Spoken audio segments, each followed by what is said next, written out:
الحمد لله رب العالمين والصلاة والسلام على رسوله الكريم أما بعد فأعوذ بالله من الشيطان الرجيم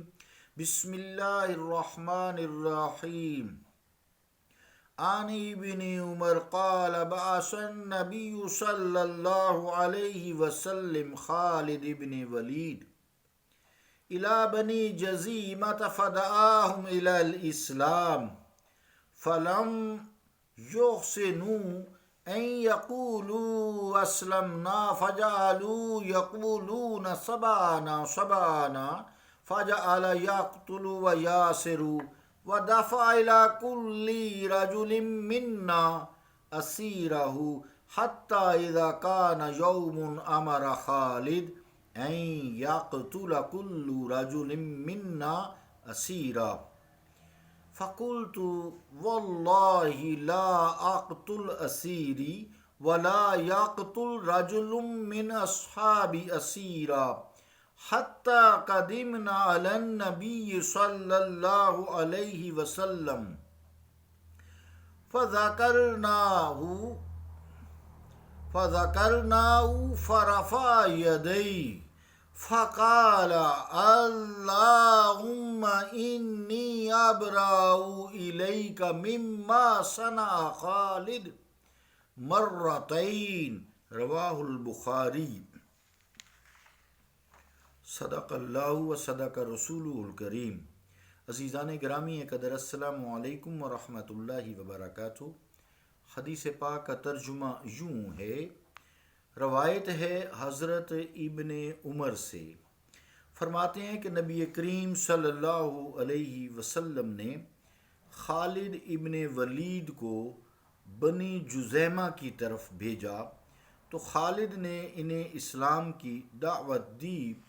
انہوں نے یہ جانا کہ یہ کہہ دیتے ہم اسلام لائے تو وہ کہنے لگے ہم دین سے نکل گئے تو خالد انہیں قتل کرنے اور قید کرنے لگے اور ہم میں سے ہر ایک کو اس کا قیدی دیا، حتیٰ کہ ایک دن ہوا کہ حضرت خالد بن ولید نے حکم دیا کہ ہم میں سے ہر شخص اپنے قیدی کو قتل کر دے۔ تو میں بولا اللہ کی قسم، میں تو اپنے قیدی کو قتل نہ کروں گا اور نہ میرے ساتھیوں میں سے کوئی اپنے قیدی کو قتل کرے، حتیٰ کہ ہم نبی کریم صلی اللہ علیہ وسلم کی خدمت میں حاضر ہوئے تو یہ واقعہ ہم نے حضور صلی اللہ علیہ وآلہ وسلم سے ذکر کیا تو حضور صلی اللہ علیہ وآلہ وسلم نے اپنے ہاتھ اٹھائے، فرمایا الہی میں اس سے تیری طرف بیزاری ظاہر کرتا ہوں جو خالد نے کہا، 2 بار فرمایا، بخاری۔ عزیزان گرامی قدر، حضرت خالد بن ولید کو سپہ سالار بنا کر بھیجا کہ قبیلہ جو ہے جزیمہ ایک قبیلہ ہے، اس کو دعوت اسلام دیں، اگر وہ قبول نہ کریں تو پھر ان کے ساتھ جنگ کریں یعنی جہاد کریں۔ مقصد ان کا یہ تھا کہ جب انہوں نے کہا بھی دین اسلام کو قبول کرو تو انہوں نے یہ کہنے لگے کہ ہم پرانے دین سے نکل گئے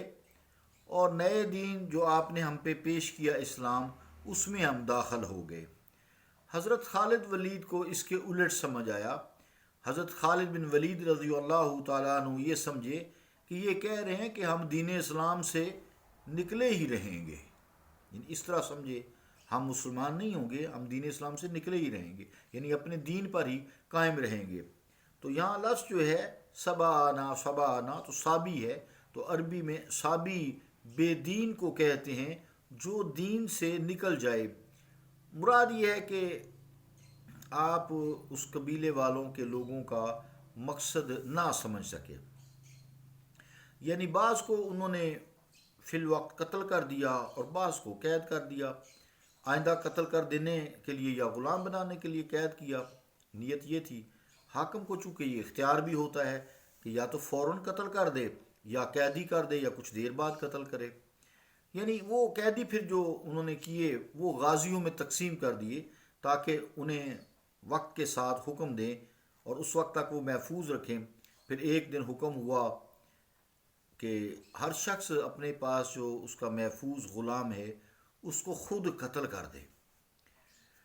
عزیزان گرامی قدر، کیونکہ حضرت ابن عمر فرماتے ہیں مجھے شک ہے کہ یہ لوگ مسلمان ہو چکے ہیں، ان کا کافر رہنا یقینی نہیں ہے، تو آپ یہ سمجھیے، ادھر خالد بن ولید یہ سمجھے کہ یہ دین اسلام میں داخل نہیں ہوئے۔ یہ اجتہاد ہے، یہ مجتہدین کا جو اجتہاد کرتے ہیں یہ اختلاف ہوتا ہے، اور اس میں کوئی ایسی بات نہیں ہوتی۔ انسان قرآن و سنت کی روشنی میں اپنی رائے قائم کرتا ہے۔ جو عالم دین ہوتے ہیں، علماء خیر ہوتے ہیں، کہ ایک لفظ کو خالد بن ولید نے کفر کی دلیل بنایا اور حضرت عبداللہ ابن عمر نے اسلام کی دلیل قرار دیا۔ یہ دونوں حضرات اپنے اپنے خیال میں سچے ہیں، مگر درست جو تھے وہ حضرت ابن عمر تھے، حق پر تھے۔ حضرت خالد بن ولید جو ہیں وہ بات کو ان کے اسلام لانے کی نہ سمجھ سکے، تو اس لیے حضرت خالد بن ولید نے وقت کے لحاظ سے، اپنی سمجھ کے لحاظ سے اپنی الگ یعنی غلط رائے قائم کر لی اور پھر انہیں قتل کیا اور قید کیا، اور یہ پھر غلط کیا۔ رسول کریم صلی اللہ علیہ وآلہ وسلم کی بارگاہ سے جو آرڈر ہوا، تو پھر آپ صلی اللہ علیہ وسلم نے فرمایا خدایا میں خالد کے اس فعل سے راضی نہیں، مگر خالد بن ولید کو نہ تو دیت دینے کا حکم دیا اور نہ ہی توبہ کا حکم دیا اور نہ ہی کوئی سزا دی۔ اس سے یہ بات پایا تکمیل کو پہنچتی ہے کہ اگر مجتہد سے بڑی بھی غلطی ہو جائے، بھاری غلطی ہو جائے، حتیٰ کہ قتل بھی گناہ کبیرہ واقعہ ہو جائے، قتل کسی کو بے گناہ کو کرنا گناہ کبیرہ ہے،